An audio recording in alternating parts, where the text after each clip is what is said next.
Во Владикавказе все больше несанкционированных свалок. Люди, выкидывая очередной пакет с мусором, видимо, не думают, к каким последствиям это приведет. Стихийная свалка на Лысой горе образовалась всего за пару лет. Склон горы буквально утопает в мусоре.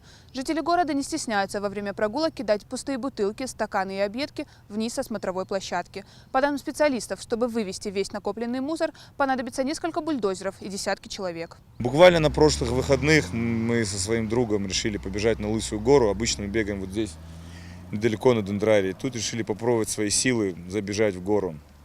Плюс ко всему, это еще единственная смотровая площадка в Владикавказе. И, казалось бы, это как бы лицо города. В некоторых мегаполисах люди ходят на небоскребы, которые построены как бы тоже людьми и смотрят на город сверху. Вот. У нас есть смотровая площадка, которая, в принципе, была сделана природой в свое время, а потом сделали еще и канатную дорогу, которая много лет уже не работает. И, повторюсь, это лицо нашего города. И вот мы забежали, к нашему ужасу увидели такую картину, что там, как-то правильно сказать, стихийная свалка, да, наверное. Вот. Это очень печально. И я слышал как-то, что... Я редко там бываю, последний раз много лет назад. И я слышал, что поднимались вопросы, как облагородить эту территорию, всю смотровую.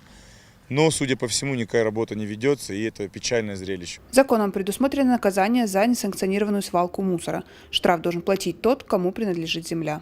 По статье 8.2 Кодекса об административных правонарушениях у нас есть возможность применить штрафные санкции административные в отношении владельца. Будь это ИП, или ООО, или ОАО и так далее. Есть вилка санкций, которая максимально доходит до 250 тысяч рублей штрафная.